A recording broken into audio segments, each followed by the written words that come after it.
Her true story from Oklahoma. My daughter slammed my door and said, "This ain't a nursing home," so I left and took the inheritance deed with me. They said I overstayed. I reminded them who paid. "This ain't no hotel. This sure ain't no nursing home. If you can't pay rent this month, then get the hell out." The sound of her voice cut through the house like a slap. It was just past 8 o'clock in the evening, and the cold from the January wind still clung to my sleeves as I reached for my coat near the front door. My hands were trembling, not from fear, not yet, but from that old familiar ache that winter brings to bones that have worked too long and rested too little. I had just come from the laundry room, where I had folded every towel in that house and wiped down the shelves. My back ached in a way I no longer mention, because mentioning pain gets you two things in this world: pity or annoyance, and I was not interested in either. Then it came. Her door slammed, and I swear the whole hallway shook. I flinched instinctively, as if I were 10 years old again, and someone had just broken a plate over my head. I stood there, coat still in my hand, frozen, not from the cold, but from the cruelty. That was my daughter, my baby girl, the same girl I once nursed through pneumonia in a one-bedroom apartment, holding her upright through the night while her little chest rattled like a broken toy. The same girl I skipped meals for so she could have field trip money in 5th grade. I did not speak. I did not shout back. I gently hung the coat on the hook, turned, and walked down the hall toward the guest room. My steps were slow, not from weakness, but from the kind of sorrow that drags behind you like a long, invisible train. The walls of that hallway had family photos, smiling faces frozen in happier times, birthdays, graduations, a blurry beach trip from years ago. There was one of me even, taken before the gray streaks took over my hair. I looked at it and wondered who that woman was. I passed the kitchen on my left, where I had cooked dinner just a few hours ago. Spaghetti, garlic bread, salad, my grandson's favorite. He had hugged me afterward, said thank you, and ran upstairs. My daughter had said nothing, just looked at her phone, then at the pile of mail on the counter. One envelope had my name on it, unopened. The electricity bill I had paid last month with the last of my pension check. I did not need the thanks, not really. But sometimes silence hurts louder than any insult. I entered my room, the one they called Mom's room when guests were over, but referred to as the spare every other time. It was small, just enough space for a bed, a dresser, and a chair by the window. I sat down on the edge of the bed and listened. I could hear the TV upstairs, the dull sound of a reality show she watched every night. I could hear her husband laughing. He never spoke to me directly unless something was broken or missing. I waited until the sound of footsteps faded before I let myself breathe deep. I whispered, not loud enough for anyone to hear, "You could have at least asked who paid for this house," because it was me. I was the one who put down the down payment when their credit score was not enough. I was the one who co-signed the mortgage so they could move into a better school district. I was the one who sent the extra checks, quietly, month after month, whenever a medical bill or a car repair crept in. Not because I had to, because I wanted to see them safe, because I wanted my grandchildren to grow up with more than I had. I did not tell anyone what I had given up. I sold my condo after the fall, the one where I lived alone, but peacefully. I told myself it was for the best. Too many stairs, too far from the hospital. But really, I missed the quiet there. I missed the freedom. I missed the feeling of sitting in a chair that no one questioned, of boiling water just for one cup of tea without being asked if I was wasting electricity again. When I moved in here, it was supposed to be temporary. After I slipped on the ice and broke my hip, she had offered, or maybe suggested, I do not know anymore. She said it would help me recover, that the kids would love having me around. And at first they did. They called me Grandma, like it meant something. They crawled into my bed with sticky fingers and bedtime stories, and I felt like I had purpose again. But slowly, the warmth turned into rules, then silence, then resentment. I was not a guest. I was not family. I was a burden, an expense, an inconvenience. I kept a notebook, secretly, tucked between the pages of an old crossword puzzle book. In it, I wrote down every time she asked me for money, every time I paid a bill, every time I picked up the kids from school when she ran late, every time I stayed home so they could go on a weekend getaway. It was not for revenge, it was for memory. Because when people start rewriting history, You need to remember the truth. And the truth was this: I built this life. I held it together with my calloused hands and my good intentions. I loved them so hard, I forgot to love myself. That night, I slept little. I laid there, eyes open, watching the shadow of the tree outside sway across the window pane. I thought of my own mother, how she died in a nursing home, with strangers calling her sweetie, and no one visiting her after the first month. I promised myself then I would never let that happen to me. But somehow, even living under the same roof as family, I felt more alone than she must have in that sterile white room. By morning I had made a decision, not a loud one, not a final one, but a quiet shift in my spirit. I rose early as I always did. I made pancakes for the children. I poured her coffee. I smiled. She did not. Her eyes were red. She had probably been crying or yelling or both. But she did not speak to me. Not a word. I went back to my room, pulled open the drawer of the nightstand, and took out the envelope. It was old, slightly yellowed, but the contents were intact. Inside was the deed, the original deed to the house, and the name on it was mine. She did not know that. Or maybe she forgot. Maybe she assumed time had erased my name, the same way it had erased my voice in this home. I put the deed in my purse. Later that day, when she left for work, I stood in the driveway and waved to the children as they were driven off to school. Then I called a taxi. Not to leave, not yet, but to visit someone. My lawyer. I was not angry, I was just finished. There are years of my life that no one ever asks about. The quiet years, the hard years, the years where everything I did was for someone else. And now, sitting in this spare room they let me use like a borrowed coat, I cannot help but remember them all. I was 23 when I married Earl.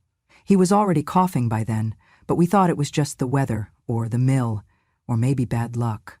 No one talked about chronic illness back then. You just worked through it, like everything else. We had our first baby a year later, then another, then another. 3 children, one after the other. No breaks, no rest, just bottles, diapers, scraped knees, and sleepless nights. Earl did his best until his body gave out. The coughing turned to hospital stays, then medications, then debt. By the time our youngest turned 5, Earl was mostly in bed, and I was working nights as a cleaner in a downtown office. I would come home just in time to make breakfast, kiss their cheeks, walk them to school, and go back to cleaning apartments in the afternoon. Sleep came in 2-hour naps, if I was lucky. There were no birthday parties, not the kind with decorations or clowns or wrapped presents. I made cakes from boxed mixes and lit 1 candle. They smiled anyway, because they did not know better. On Christmas, I crocheted mittens and wrapped oranges in tissue paper. They never said it was not enough, but I knew. I remember one winter when our heater broke and we could not afford to fix it. I boiled water on the stove and poured it into the bathtub so the kids could warm their feet before bed. I slept in my coat. I gave them the blankets. I told them it was like camping. They believed me. I sold my wedding ring to pay for Sarah's dental surgery. I pawned my mother's brooch to cover Mark's field trip to Washington, D.C. I skipped meals when grocery money ran short and drank tap water with lemon slices to trick my stomach into thinking I was full. I did it gladly. That was motherhood, and through it all, I never once thought I was owed anything in return. But now, as I sit here, uninvited to their family dinners, whispered about in their hallway conversations, I wonder how we got here. How love so unconditional became so transactional. How I became extra. How I became in the way. I was never ambitious in the way the world measures ambition. I did not dream of climbing ladders or building empires. I dreamed of stability, of a family that did not have to count pennies, of children who would grow up knowing they were safe. When Earl passed, I did not cry at the funeral. I had cried every night for 3 years already. He died holding my hand, and I whispered to him, I got it from here. And I did. I worked until retirement age, took no vacations, turned down promotions if they meant more time away from home. I saved what I could. I taught my children to work hard, to respect others, to clean up after themselves. I raised them on patience and leftovers and second-hand everything. And when they grew up, they left. That is natural. That is what you hope for, in a way. You raise them to be strong enough to go. But they went farther than I expected. Not in miles, in memory. They forgot the nights I stayed up sewing costumes for school plays, forgot the way I braided their hair when lice went around, forgot the second job, the third job, the smiles I forced when the lights were shut off again. I do not say these things to guilt them. I say them because they happened, and because when I needed help, real help, not a handout, just a roof, a place to belong, they treated me like an intruder in the house I helped them build. When I moved in, I told myself it was a blessing. My daughter was successful. She had a home with a backyard and a garage and 2 bathrooms, things I never had. I told myself I would not be a burden. I would help, I would contribute, and I did. But I was never asked what I needed. Not once. No one noticed when I skipped my medication to save money. No one asked if I missed my friends from the senior center. No one asked if I was lonely. I tried to make it easier. I cleaned, I cooked, I watched the kids. I smiled when I was tired. I nodded when I was ignored. I made myself small. But no matter how small I made myself, they still saw me as too much. So I began to keep to myself. I wrote in my notebook. I said grace before breakfast, even when no one else bowed their heads. I carried memories in silence, of a life spent giving and a heart that no one asked about anymore. Now, looking out this narrow window at a yard I helped pay for, I think about the irony of it all. I was never too tired to help them, but now I am too tired to beg them to see me. They think I am just an old woman who overstayed, but I remember everything. And that memory, that is what they should fear. When I first moved in, it was supposed to be a comfort for both of us. I had just retired after 42 years of working and worrying and giving without pause. My legs had begun to ache more than usual, especially my right knee, which never fully healed after a slip on the ice years ago. My little apartment was upstairs, and climbing those steps became harder every week. So, when my daughter said, "Mom, why don't you come stay with us for a while?" I said yes without much hesitation. I thought it would be temporary, a few months to rest, to be around family, to maybe find a senior center nearby and start some community classes or join a knitting circle. I missed my grandkids. I missed the sound of little feet, the smell of peanut butter sandwiches, the kind of chaos that only lives in a house where children grow. I thought, naively I suppose, that being closer would mean being needed, being loved, being hugged. The first few weeks felt warm. I cooked dinner every night. I folded towels without being asked. I babysat on weekends. My daughter would smile and say thank you in passing, but I didn't need more than that. At my age, gratitude is often silent. I took what I could, but slowly the energy shifted. The guest room I was staying in became a temporary storage space. Boxes filled the corners, holiday decorations, spare pillows, old college books, and I was expected to work around them. I never complained.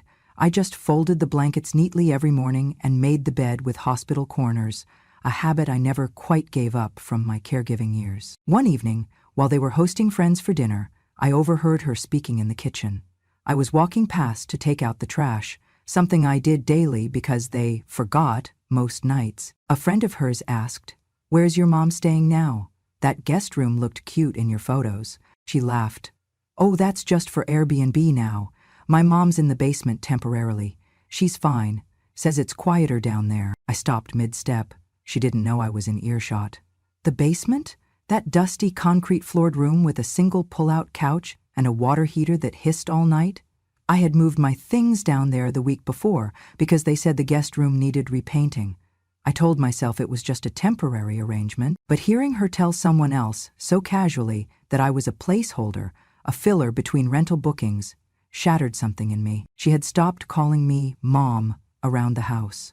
It was her, or she, or my mother, said like an afterthought. She did not do it out of cruelty. It was worse.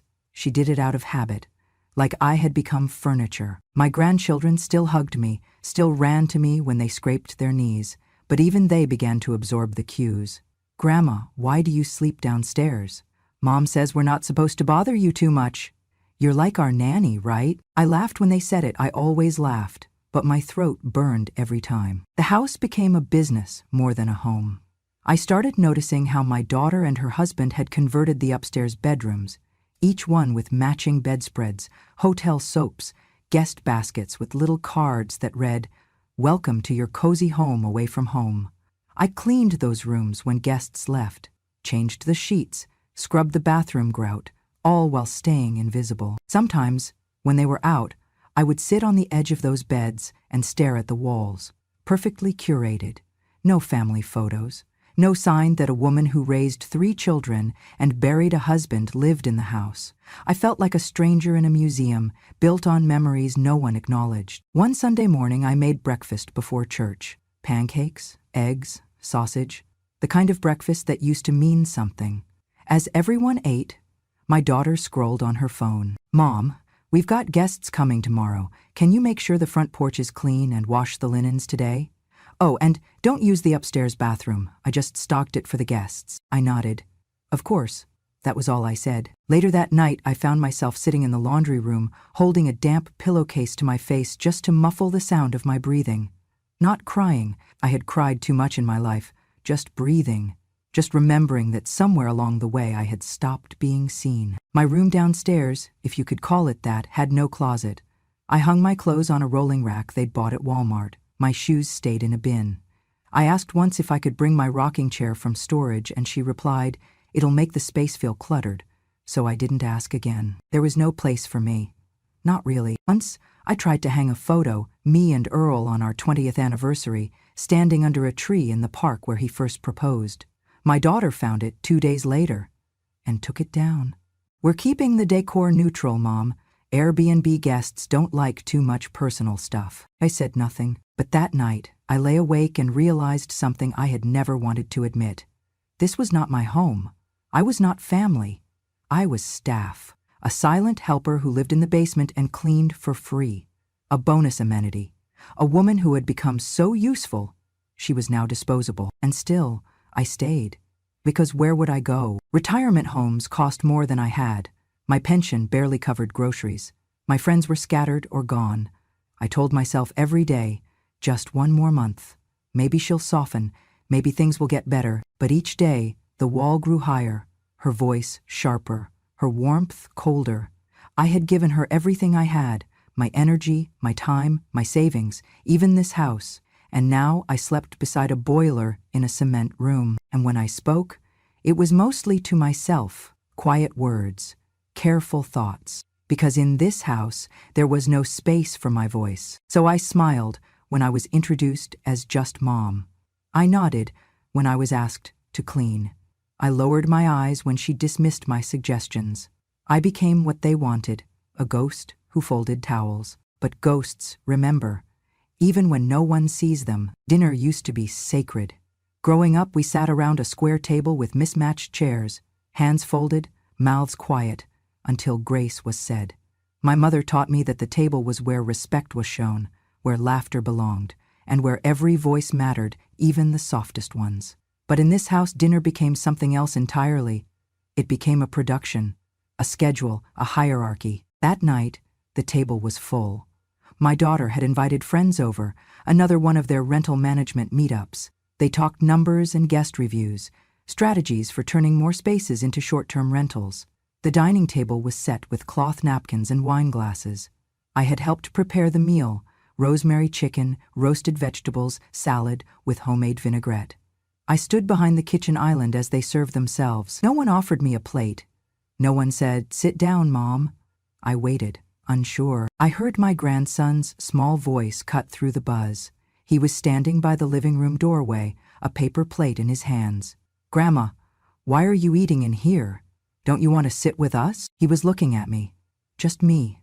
His head tilted, with the same confusion I'd once seen in his mother's eyes, decades ago, when I told her we could not afford a birthday party that year. Before I could answer, my daughter turned sharply from the table and snapped, "She's fine.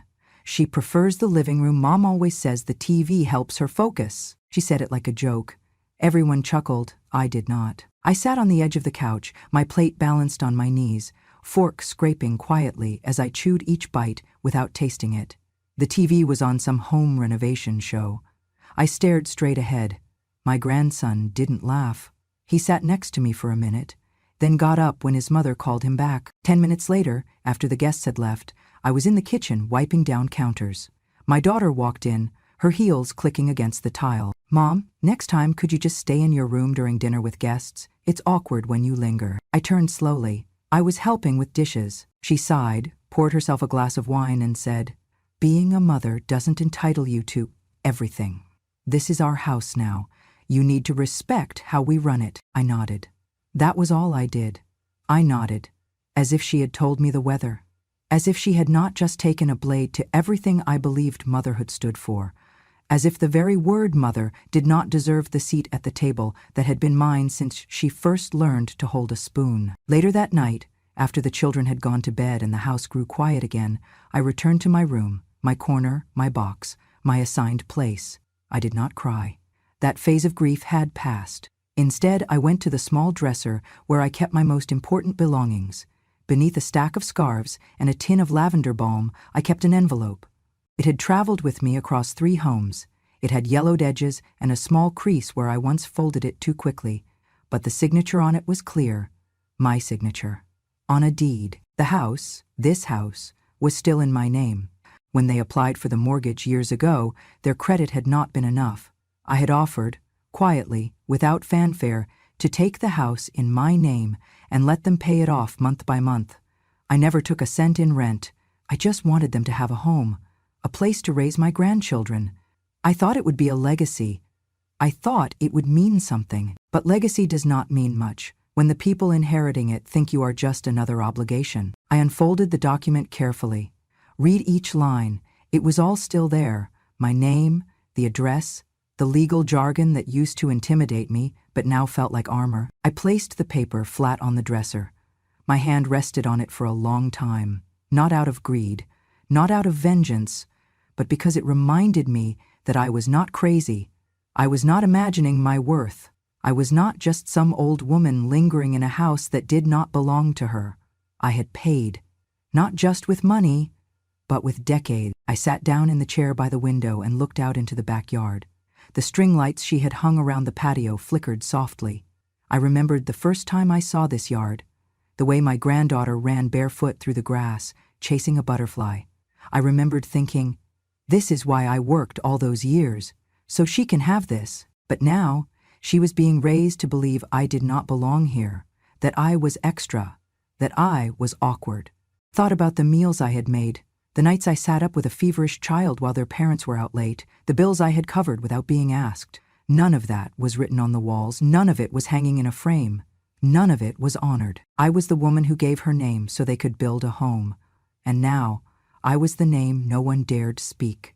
But I remembered, and that night I opened a fresh envelope, slid the deed inside, sealed it carefully, and placed it back in the drawer, this time not for safekeeping, but for action. The next morning I placed the deed carefully back in its envelope and tucked it inside my purse.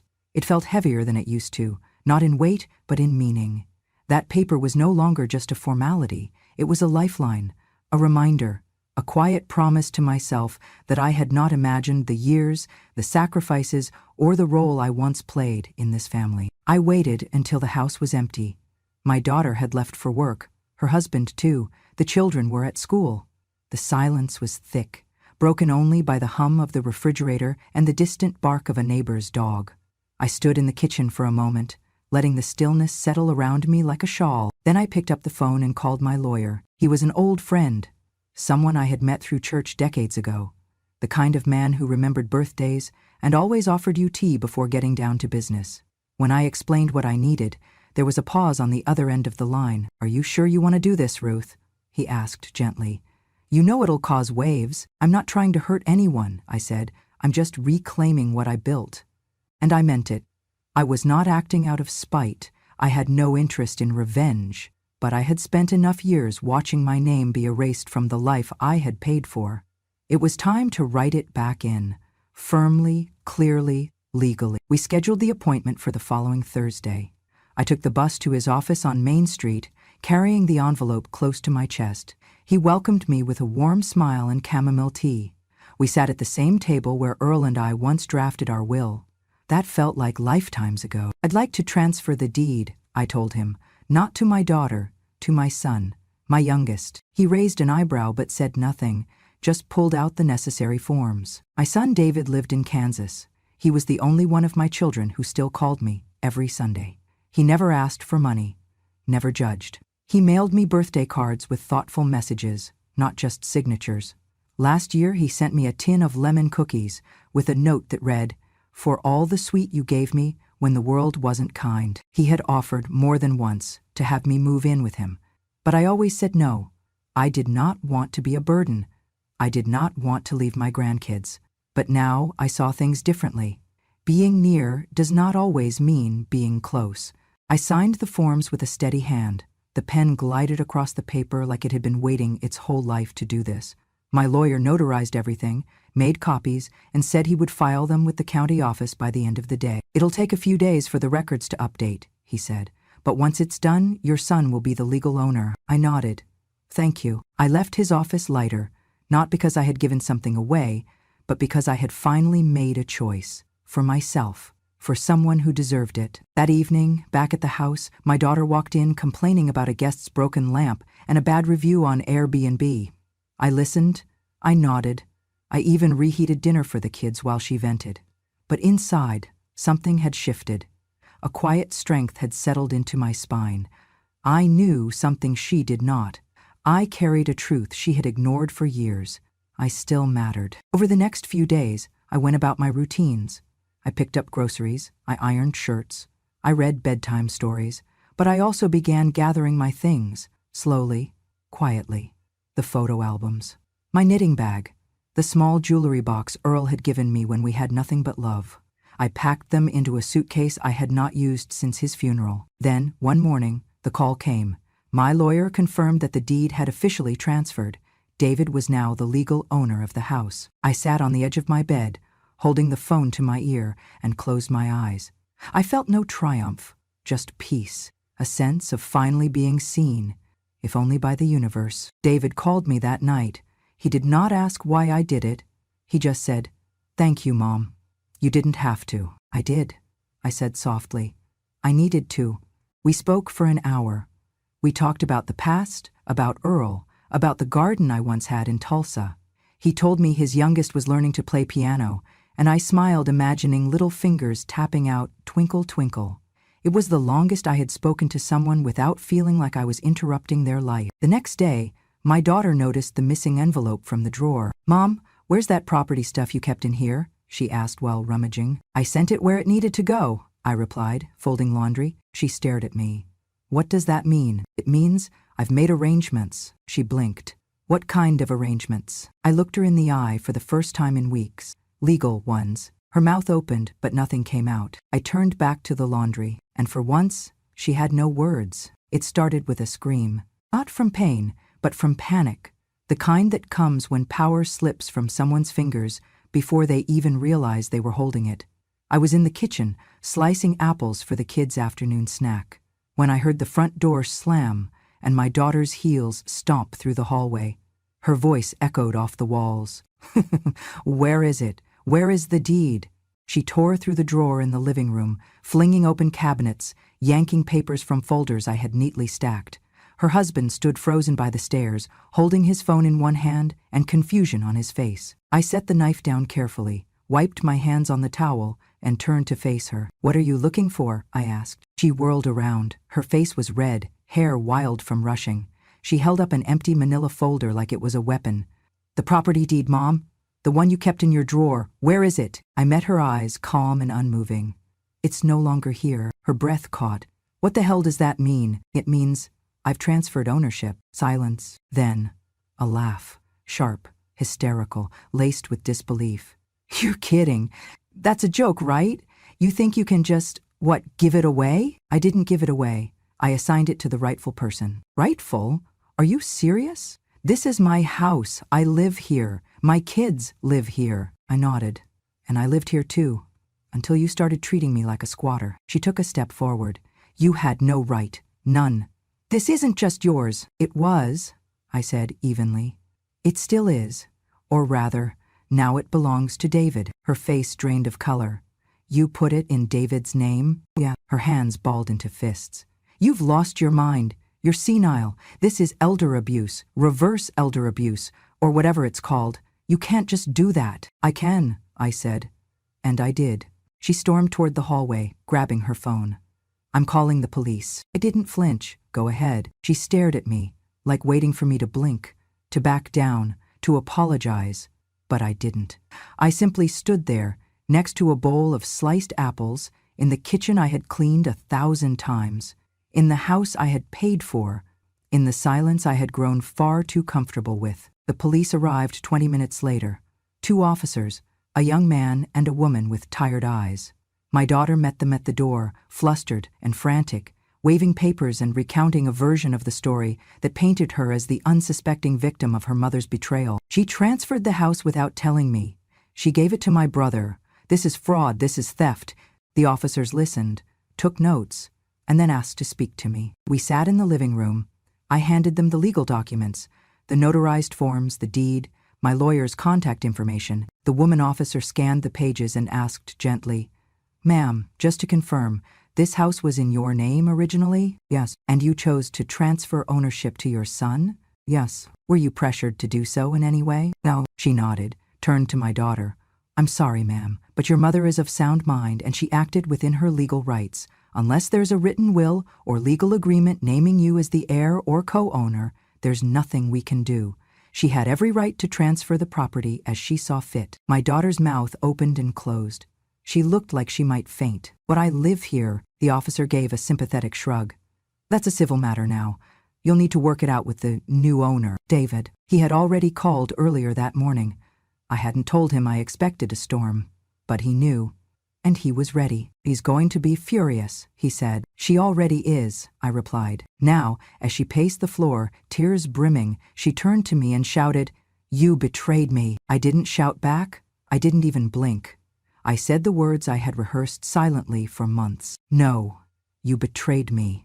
You turned me into an invisible woman in a house I helped you build. You pushed me into a basement, erased my name from your life, and treated me like clutter.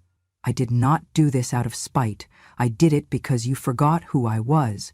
And now, the law remembers, even if you never did." She stormed out of the room, slamming her bedroom door so hard the frames on the wall trembled. The police left quietly. The house was quiet again. I walked out to the porch and sat on the old rocking chair. The winter sun was fading, and the air smelled of firewood and endings. My fingers rested on the arms of the chair, steady and calm. Inside, I could hear my granddaughter watching cartoons, unaware that the ground beneath her home had shifted. Later that night, she came to me. "Grandma, is Mommy mad?" I nodded slowly. "Yes, sweetheart, but she'll be okay. Did you do something bad?" "No," I said softly. "I just did something she didn't expect." She curled into my lap, small and trusting. I held her and rocked her until her breathing slowed. That night, I sat up late, watching the lights blink across the street. For once, I felt no guilt, only the solid, grounded sense that I had reclaimed something no one else could name: dignity. After the shouting stopped, after the slammed doors and ignored letters, what remained was silence. But not the kind that stings. It was soft, like the air after a thunderstorm. Still, honest, heavy with what survived. 2 weeks after the deed was transferred, David arrived from Kansas. He brought just a small bag, a thermos of black coffee, and an idea he had been carrying far longer. When he hugged me, he didn't say much, just held on a little longer than usual. Then he stepped back, looked at the house, and said, "It's time we made something meaningful out of all this." I thought he meant painting, maybe gardening, selling it someday. I didn't expect the words that came next. "What if we turned it into a community chapel?" I stared at him, unsure I heard right. "A place for women like you, Mom. Like us. People who gave everything and got forgotten. A space for kindness, for dignity. Not religion, but refuge." I didn't answer. I just nodded. The idea settled in my chest, like something I'd been waiting to hear for years. So we began. We cleared out the guest rooms, once filled with Airbnb sheets and impersonal decor. We scrubbed every wall, opened every window. I donated the fancy pillows and fake plants. They never meant anything to me. David built a simple lectern from old wood we found in the garage. I brought out my boxed-up hymnals. We laid a handmade rug beneath the front wall and placed a vase of olive branches on a small table. The living room became our chapel, not grand, not polished, but true. The kitchen stayed open for meals, the guest room turned into a small reading space, and the garage became a place for crafts and quiet hands. We named it The Olive Chapel. The name came to me one evening while folding linens. I thought of the olive tree, how it survives in poor soil, bends but doesn't break, and always offers something back. Oil, fruit, shelter, peace. David loved the name. We painted it in soft green letters above the doorway. No flashing lights, just a welcome. And slowly, people came. A few neighbors, an older woman from the senior center, a tired veteran who hadn't spoken to anyone in weeks. We didn't preach. We offered chairs, and time, and ears. Every Thursday we held open story gatherings, not scripted, not formal, just stories, real ones, stories of betrayal, of forgiveness, of survival. Women spoke who hadn't been heard in decades. Men cried and weren't shamed for it. Grandchildren sat beside grandparents and colored in silence that healed instead of hurt. I didn't stand at the front. I didn't lead. I just listened. I had said enough in my life. This time, I made room for others. One afternoon, a woman named Lillian held my hand and said, "This place makes me feel visible again." "You were always visible," I told her. "You were just never given a window." My daughter never returned. Months later, she sent a single text. "I saw what you did with the house. I guess it made you feel powerful. I hope it was worth it." I didn't answer, not from anger, from peace, because I had already spoken through every inch of repurposed space, every warm meal, every story shared in the chapel's small sanctuary. This house was never truly hers, and maybe not even mine. Not anymore. It belonged now to those who had nowhere else to go, who needed to feel safe, even for an hour. The Olive Chapel wasn't built for revenge. It was built for renewal, for the truth that even after being discarded, we can rise again, stronger, softer, sacred. Thank you for listening to my story. Maybe you've been called a burden. Maybe someone closed a door on you they forgot you helped build. But I'm here to remind you, quiet doesn't mean powerless, and age doesn't mean invisible. I didn't share this for pity. I shared it so you'd know you're not alone. So you'd remember that your voice still matters, that your story still matters. I have a story. I had a woman in a group ask me for my story. If this touched you, if it reminded you of someone you love or someone you used to be, please subscribe to Grandma, True Stories, because here we speak the truths that were once whispered, and we remember what others tried to forget.